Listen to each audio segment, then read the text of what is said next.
this lecture, initially we find out the vertical displacement of a bob, which is at the angular displacement or the angular position theta, right? Now suppose this is the vertical circular path. Now the position of the bob is suppose denoted by P, right? Now on this position P, vertical displacement is denoted by suppose H. This is the only vertical position displacement, right? ही काय असेल त्याची vertical displacement असेल. Now R is the radius of the circular path, right? Here is the right angle. Now this lowermost position is denoted by B and the center point is denoted by suppose O. Now what is the value of H? तर या ठिकाणी आपण काय find करणार आहोत, vertical displacement म्हणजे हा particle ज्यावेळेस इथून इथपर्यंत जाईल तर ती वर्टिकल डिस्प्लेसमेंट म्हणजे ही वर्टिकल डिस्प्लेसमेंट ह्या हॉरिझॉन्टल लेवलला किती झाली असेल ती आपल्याला फाइंड करायची. ठीक आहे, मग याच्यासाठी आपल्याला काय करावं लागेल पहा. Suppose we consider the angular displacement on that position P is suppose theta. Theta काय असेल, वर्टिकल बरोबरची अँग्युलर डिस्प्लेसमेंट असेल theta, right. Now this point is suppose denoted by Q, right. Vertical displacement or the vertical height BQ is denoted by suppose H आणि H ची value किती असेल ती आपल्याला आता कॅल्क्युलेट करायची. ठीक आहे. Now from figure in triangle OQP, angle OQP is equal to 90 degree, right. Now therefore by using trigonometry, cos theta is equal to, this cos theta is equal to adjacent side OQ divided by its hypotenuse OP, that means which is equal to OQ upon R, right. But therefore OQ is equal to R into cos theta. ठीक है, first equation लक्षात काय आलं, OQ is equal to R cos theta, right. Now what is OB? OB is equal to OP because which is the radius of this circular path. Therefore OB is equal to R, which is equal to OQ plus QB, right, where OQ is equal to what, which is R cos theta. And what is QB? This QB is nothing but the H, which is the vertical height, right. Therefore H is equal to what, H is equal to R minus R cos theta. Now R get common, the equation becomes 1 minus cos theta, right. What is H? H is nothing but H is equal to R in bracket 1 minus cos theta, and this is the vertical height or the vertical displacement of a bob, right. ही value G आहे हे तर पुस्तकात आपल्या proof नाही आहे दिलेलं, पण हे तुम्हाला कधी कधी प्रॉब्लेम सॉल्व करण्यासाठी वापरावं लागेल. त्यामुळे ही कंडिशन लक्षात ठेवा, कारण एक सिंपल जॉमेट्री आहे या ठिकाणी. H is equal to R in bracket 1 minus cos theta. ठीक आहे. now next point is mass tied to a rod. Last time we see the mass tied to the string, right. Now in this case suppose any mass which is connected to the rod and whirl in a vertical circular motion, right. This is the vertical circular motion, this plane is a vertical plane. Now at position this is the uppermost position and the mass or the bob is at position A, right. Here this is not the string, this is a rod which is denoted like this, right. हा काय असेल, एक rod दिलेला असेल. Now what is the major difference in between the rod and string? Here the basic difference between the rod and the string is that the string needs the some tension at all the points including the uppermost point, right, and for the rod which is not necessary for the rod. ठीक आहे, म्हणजे काय रॉडसाठी तिथं tension काहीतरी असलंच पाहिजे असं काही नाही आहे. या ठिकाणी जर स्ट्रिंग असती तर इथं मात्र काहीतरी टेन्शन पाहिजे तरच इथं काय होईल, सर्क्युलर मोशन राहील. पण रॉड जर असेल तर इथं व्हॅलॉसिटी 0 जरी असली आणि इथून पार्टिकल आपण जर रिमूव्ह केला तरी त्या ठिकाणी काय होणार आहे, सर्क्युलर मोशन होणार आहे. म्हणजे V इज इक्वल टू 0 जरी असलं तरी चालेल, कशासाठी, रॉडसाठी. ठीक आहे, समजतंय. Now what is the minimum speed at the lower most point B. आता आपण या ठिकाणी फाइंड करणार आहोत lower most speed at point B. First condition लक्षात आली. स्ट्रिंग आणि रॉडमध्ये काय फरक होता ते. Now according to law of conservation of energy, total energy at point A is equal to total energy at point B, right? A and B are these 2 points. A is the uppermost point and B is the lowermost point, right? What is total energy? Which is kinetic energy at point A plus potential energy at point A, which is equal to similarly kinetic energy at point B plus potential energy at point B. Now what is the kinetic energy at point A, which is half mva square plus potential energy is mg twice r, right, where twice r is the height of that point. Now which is equal to kinetic energy at point B, which is half mvb square plus potential energy is mg. What is r, or the height is 0, so here we write 0. Now we know that for the rod VA is equal to what, 0. ठीक है, it is the minimum. Here we find out the minimum speed, right? For the minimum speed we just consider VA is equal to 0. So when VA is equal to 0, right, the equation we get mg into twice r. Here we write 2 mgr, which is equal to half mvb square. This total term is 0, right? Therefore what is VB? Here m get cancel, here 2 goes to the left hand side, which become the 4gr or 4rg. So VB square is equal to 4rg. And what is VB? VB is equal to 2 in square root rg, right? This is the minimum velocity, or this is the minimum speed at the lowermost point, right? VB is equal to 2 in square root rg. Now what is the V minimum or the minimum speed at the rod horizontal position? हा rod जर horizontal positionला जर असेल तर त्यावेळेस इथलं speed किती असणार आहे, तर ते असेल स्क्वेअर रूट ऑफ 2rg. ते किती असेल, स्क्वेअर रूट ऑफ 2rg. ही एक व्हॅल्यू लक्षात ठेवा प्रॉब्लेमसाठी. VD is equal to square root of 2rg. What is D? D stand for the midway position. Here is the D point and here is the C point, right. Now the tension difference at the lowest and uppermost point is also 6 mg. तो tension किती असेल, tension difference किती असेल, तर तो 6 mgचा असेल. हे last time आपण प्रूव्ह केलेलं आहे पहा. ठीक आहे, समजला हा पॉईंट. या ठिकाणी लोअर मोस्ट पॉईंटला व्हॅलोसिटी किती आली आहे, VB is equal to 2 square root of rg. आणि लास्ट टाइम स्ट्रिंगसाठी किती आली होती ती, तर ती आली होती स्क्वेअर रूट ऑफ 5rg. ठीक आहे, सिम्पल पॉईंट आहे. Now next point is the sphere of death. What is the sphere of death? The sphere of death म्हणजेच काय, तर ही सुद्धा एक काय असेल, वर्टिकल सर्क्युलर मोशन आहे. Suppose we consider this is the any sphere.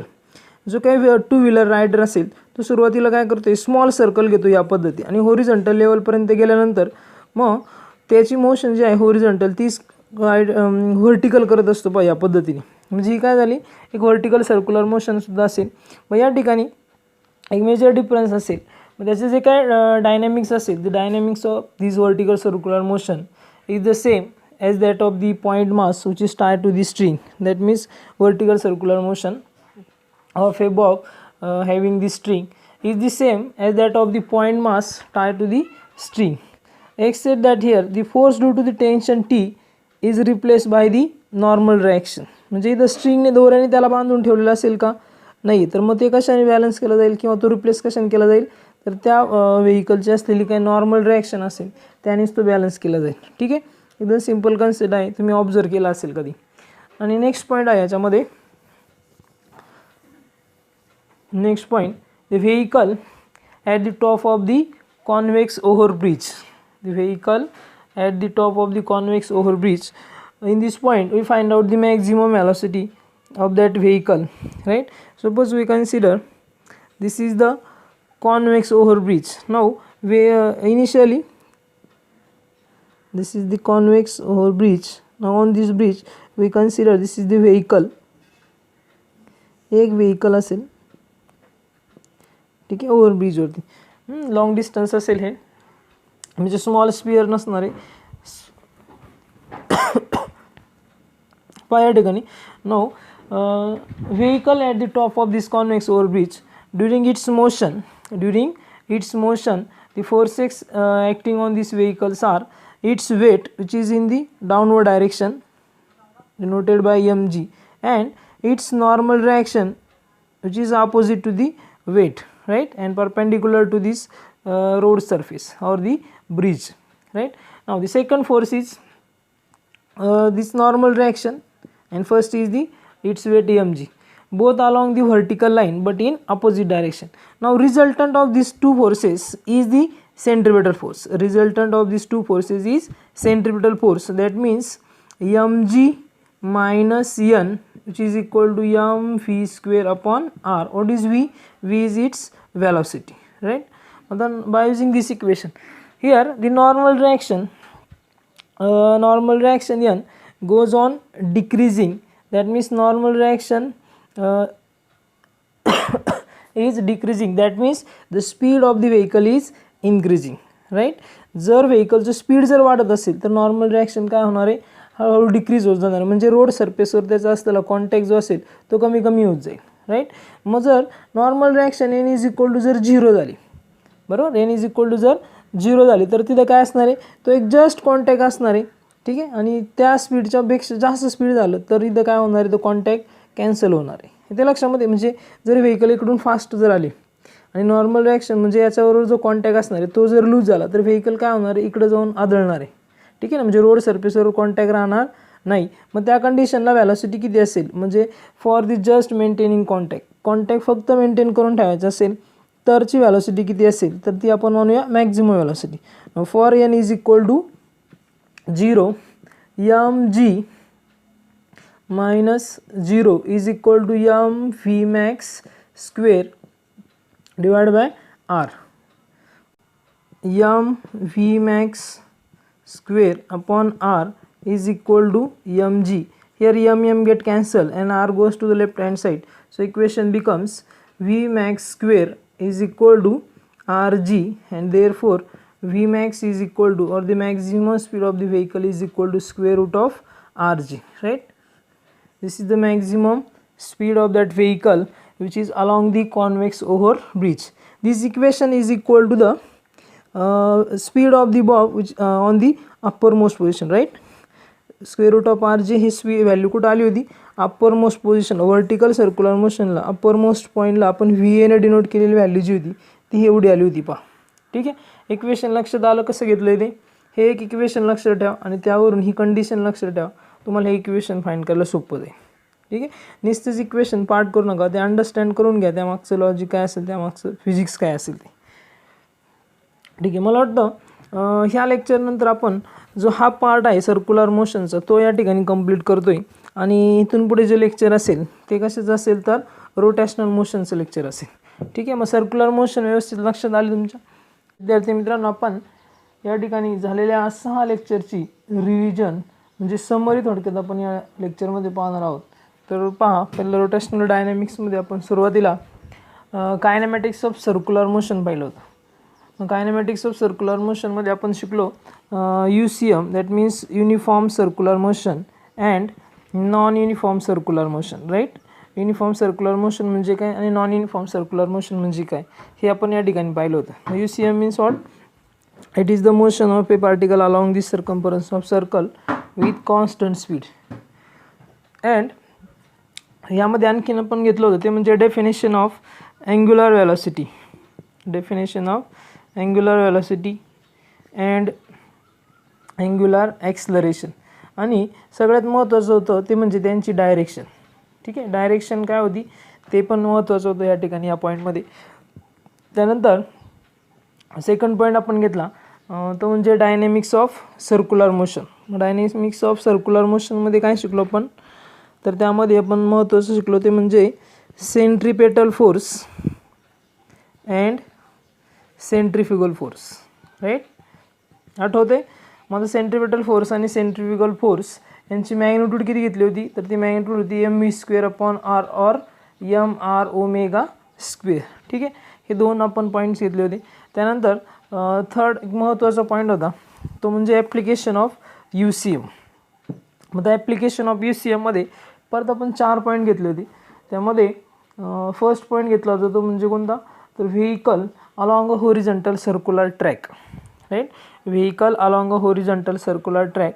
मग in this point we find out the maximum possible speed, maximum possible speed which is denoted by Vmax, which is equal to in square root mu s r g. पहा हे maximum possible speed find केलं होतं. हे maximum possible speed असेल, यापेक्षा कमी speed असलं तर चालेल, पण जास्त झालं तर काय होणार आहे, व्हेकल त्या सर्क्युलर ट्रॅकच्या बाहेर फेकलं जाणार होतं. ठीक आहे. आणि त्यानंतर सेकंड पॉईंट आपण यामध्ये घेतला होता तो म्हणजे well or the well of death. ठीक आहे. तर वेल ऑफ डेथमध्ये आपण मिनिमम स्पीड फाइंड केलं होतं. त्याला आपण म्हणलो होतं V min. This V min is equal to square root of R G upon mu S. This is the minimum speed, right. आता ह्या स्पीडपेक्षा जर कमी स्पीड झालं तर काय होणार आहे, तुझे काय व्हेकल असणार ते फॉल डाऊन होणार, खाली पडणार आहे. किंवा याच्यापेक्षा मॅक्झिमम स्पीड जर असेल तर चालेल, पण कमी स्पीड असणं, कमी स्पीड नको आहे. ठीक आहे. त्यानंतर याच्यामध्ये आपण थर्ड पॉईंट घेतला होता तो म्हणजे vehicle on a bank road. Problem जास्तीत जास्त तुम्हाला या पॉईंटवर विचारले जातील. म्हणजे vehicle on a bank road यामध्ये आपण फर्स्ट फाइंड केलं ते म्हणजे most safe speed which is denoted by V S. V S is equal to square root of R G tan theta, right.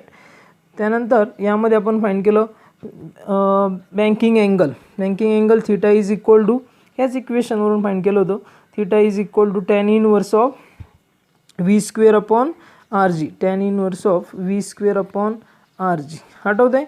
त्यानंतर थर्ड यामध्ये आपण फाइंड केलं होतं minimum possible speed and maximum possible speed. काय होतं minimum possible speed which is V min denoted by V min. V min is equal to square root of R G in bracket tan theta minus mu S divide by 1 plus mu S tan theta. ठीक आहे. हे कोणतं speed आहे, minimum speed. Same equation असेल, काय बदल केला होता त्यासाठी, मॅक्झिममसाठी. तर maximum possible speed V max is equal to R G in bracket मायनसच्या ऐवजी काय करायचं प्लस, आणि ह्या प्लसच्या ऐवजी मायनस. ते इक्वेशन काय आलं होतं, tan theta plus mu S upon 1 minus mu S tan theta. ठीक आहे. समजलं होतं हे सर्व व्यवस्थित, आपण हे व्यवस्थित घेतलेलं पण आहे. ठीक आहे. त्यानंतर यात फोर्थ पॉईंट होता तो म्हणजे मॅक्झिमम पॉसिबल फोर्थ पॉईंट होता तो म्हणजे कोनिकल पेंडुलम. ठीक आहे. मग आता कोनिकल पेंडुलम फोर्थ पॉईंट घेतला होता. कोनिकल पेंडुलममध्ये काय फाइंड केलं आपण, यामध्ये आपण टाईम पिरियड आणि फ्रिक्वेन्सी फाइंड केली. मग टाईम पिरियडचा फॉर्म्युला काय आला होता, T is equal to 2 pi in square root L cos theta upon G. ठीक आहे. हा टाईम पिरियड घेतला होता. This is the time period of a conical pendulum, and by using this equation what is the frequency, frequency is equal to n is equal to 1 upon 2 pi in square root g upon l cos theta. ठीक आहे. आठवतात हे सर्व equation. ठीक आहे. Conical pendulum घेतलं. त्यानंतर next circular मोशनचा आपण फोर्थ पॉईंट घेतला होता तो म्हणजे लास्ट 2 लेक्चरमध्ये घेतला आपण तो व्हर्टिकल सर्क्युलर मोशन. ठीक आहे. आता व्हर्टिकल सर्क्युलर मोशनमध्ये काय काय प्रूव्ह केलं होतं आपण, व्हर्टिकल सर्क्युलर मोशनमध्ये आपण स्पीड आणि टेन्शन फाइंड केलं, बरोबर. Speed and tension. मग आता टेन्शन आणि स्पीड कुठं फाइंड केलं, तर tension on the upper most point and the speed, right, and lower most point and midway position. ते फॉर्म्युला आठवतात काय, अपर मोस्ट पॉईंटला स्पीड किती आलं होतं, V A is equal to in square root R G, right.